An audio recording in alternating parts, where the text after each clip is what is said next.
আজকে কিন্তু মার্কেট অনেকটা পড়ে গেল, মানে 2%-এর কাছাকাছি, মানে 500 পয়েন্ট নিফটি কিন্তু ডাউন হয়ে গেছে।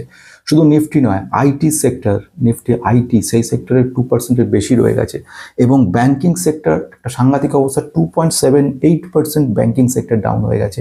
এবং আরেকটা খুব গুরুত্বপূর্ণ পয়েন্ট, এইচডিএফসি ব্যাংক, সেখানে প্রায় 4%-এর কাছাকাছি ঠিক এই সময় দেখতে পাচ্ছি আমরা।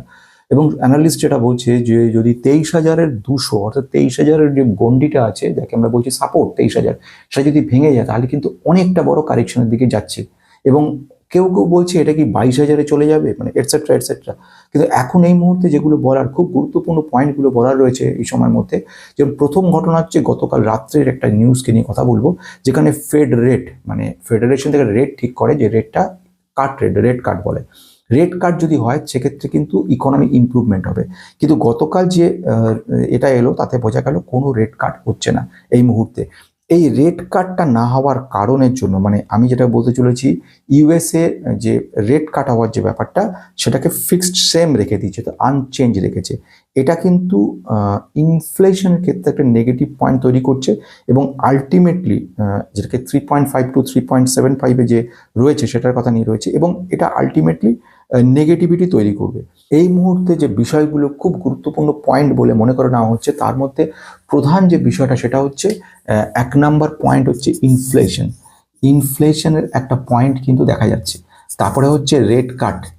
রেট কাট নিয়ে একটা নেগেটিভ ব্যাপার দেখা গেছে, নো আনচেঞ্জ রেট কাট রয়েছে, এটা একটা ব্যাপার দেখা গেছে। তৃতীয়ত ব্যাপার যেটা দেখা গেছে, foreign institutional investor, FII. FII selling কিন্তু একটা বড় মাত্রায় সেলিং হয়েছে, এফআইআই ফরেন ইনস্টিটিউশনাল ইনভেস্টার। এবং তার পেছনে সবচেয়ে বড় কারণ হচ্ছে ডলার স্ট্রং হচ্ছে। ডলার স্ট্রং হওয়ার সঙ্গে সঙ্গে আরেকটা ব্যাপার দেখা যাচ্ছে, সেটা হচ্ছে Jio political problem. Jio political যে সিচুয়েশন চলছে, ইরানের সঙ্গে ইসরায়েলের যুদ্ধ, এবং পরবর্তীকালে ইউএস এর সঙ্গে যুক্ত হয়ে যাওয়া, এই সবগুলো কিন্তু একটা বড় নেগেটিভ ব্যাপার দেখা যাচ্ছে। যার ফলে একটা জিনিস দেখতে পেলাম, সেটা হচ্ছে ক্রুড অয়েল। ক্রুড অয়েলেও কিন্তু হিউজ দাম বেড়ে গেছে। ক্রুড অয়েলের দাম বাড়া মানে গোটা মার্কেট, বিশ্ব অর্থনীতির ক্ষেত্রে একটা বিপর্যয়। এইগুলো কিন্তু নেগেটিভিটি।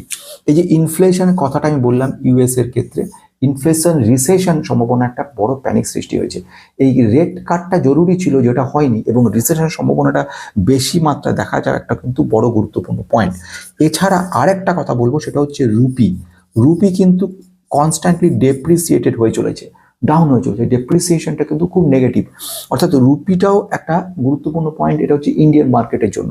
তাহলে আমি যদি টোটালটা সাম আপ করি, খুব ছোট্ট করে বলি, এই মুহূর্তে ইন্ডিয়ান মার্কেটের ক্ষেত্রে বেশ কিছু নেগেটিভ পয়েন্ট আমি দেখতে পাচ্ছি। প্রথম নেগেটিভ পয়েন্ট হচ্ছে ইউএস। ইউএস এর নেগেটিভিটি থাকা মানে তার ইম্প্যাক্ট ইন্ডিয়াতে পড়া। ইউএস এর ক্ষেত্রে রেট কাট কোনো চেঞ্জেস হয়নি। রেট কাট চেঞ্জ না হওয়ার ইম্প্যাক্ট কিন্তু ইনফ্লেশনে পড়তে চলেছে। যদি ইউএস এর ইনফ্লেশনটা হাই হয়, সঙ্গে সঙ্গে ডিমান্ড কমে যায়, রিসেশন ফিয়ার তৈরি হয়, আইটি সেক্টর তার একটা বড় ইম্প্যাক্ট পড়বে। নাম্বার 2, ব্যাংকিং সেক্টরে ইম্প্যাক্ট পড়ার কারণ হচ্ছে ইরান এবং ইসরায়েলের যুদ্ধ। এবং মাঝখানে যে সময়টা রয়েছে, যে ধরনের বিজনেসম্যানরা যে ইনভেস্টমেন্টগুলো করছে বা ব্যাংক থেকে লোন নেবে, সেগুলো সমস্ত বন্ধ হয়ে যাচ্ছে। ব্যাংকের একটা আলটিমেটলি যে কোনো সময় অর্থনীতি খারাপ হওয়ার সঙ্গে সঙ্গে ব্যাংকিং সেক্টর তার একটা বড় প্রভাব পড়ে। ব্যাংকিং সেক্টর অলমোস্ট আমরা দেখতে পেয়েছি প্রায় 2-2.5 বছর ধরে তেমন কোনো ইমপ্রুভমেন্ট নেই। আমরা কোভিডের পরবর্তীকাল থেকে তেমন কিছু দেখতে পাই, তার মধ্যে কিছু ফ্রড, তার মধ্যে কিছু এনপিএ প্রবলেম, তার মধ্যে ক্যাপিটাল অ্যাডিকুয়েসি রেশিও কমে যাওয়া, অর্থাৎ ক্যাপিটাল ব্যাংকের হাতে কমে যাচ্ছে, liquidity problem. Reserve bank of India infusion করেছে প্রচুর ডলার। তার সঙ্গে সঙ্গে আমাদের যে ফরেক্স রিজার্ভসটা কমতে শুরু করেছে। ফরেক্স রিজার্ভসটা যদি যত কমছে, আলটিমেটলি তার ইম্প্যাক্ট কিন্তু ইন্ডিয়ান ইকোনমির ক্ষেত্রে পড়ছে। ফরেক্স কথা অর্থ হচ্ছে ডলারের পরিমাণ যত কমে যাচ্ছে, আমাদেরকে রুপি পড়ে যাচ্ছে। আগে আমরা একটা ডলার আনতে গেলে, একটা ডলারের প্রোডাক্ট, ধরো এটা যদি $1 হয়ে থাকে দাম, আগে আনতে গেলে আমাকে 80-90 টাকা দিতে হতো। এখন সেখানে 80-82 টাকা দিতে হতো, এখন সেখানে আমাকে দিতে হচ্ছে 90 টাকার বেশি। এরকম যদি 1 লক্ষ প্রোডাক্ট আনি, তাহলে বোঝা যাচ্ছে আমার কত টাকা ডলার বেরিয়ে যাচ্ছে বেশি পরিমাণে। তাহলে দেখা যাচ্ছে ডলার একদিকে স্ট্রং হয়ে যাচ্ছে, আস্তে আস্তে বাড়ছে, অন্যদিকে রুপি আস্তে আস্তে কমছে। এই টাসেলের ফলে ইন্ডিয়ান ইকোনমিতে গিয়ে বিরাট ধাক্কা খাচ্ছে। এটা গেল বিরাট বড় একটা নেগেটিভ পয়েন্ট। এর সঙ্গে সঙ্গে আরেকটা ব্যাপার কিন্তু নজর এড়ালে চলবে না, যে পয়েন্টটা হচ্ছে সেটা হচ্ছে ট্যারিফ। ট্যারিফের প্রবলেমটা কিন্তু এখনো শেষ হয়নি।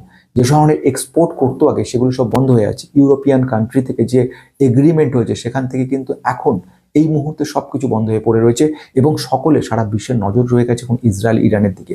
এটা কি তৃতীয় বিশ্বযুদ্ধের দিকে এগোবে?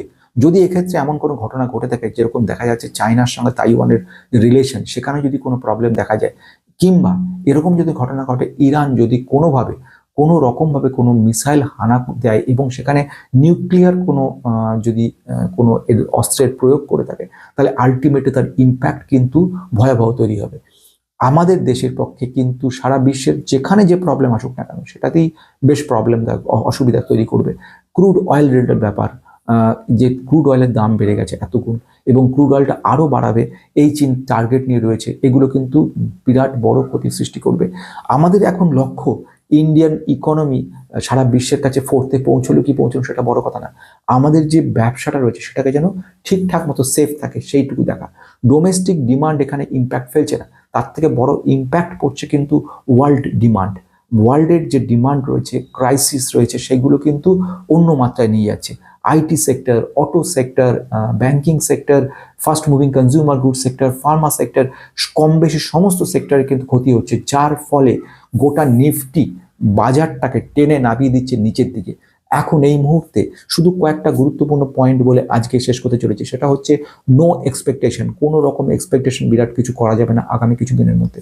এখন যে কাজ করা সেটা হচ্ছে পোর্টফোলিও শুধু রেড দেখে যাওয়া, শুধু পোর্টফোলিও লালে লাল হয়ে যাবে এটা দেখে যাওয়া।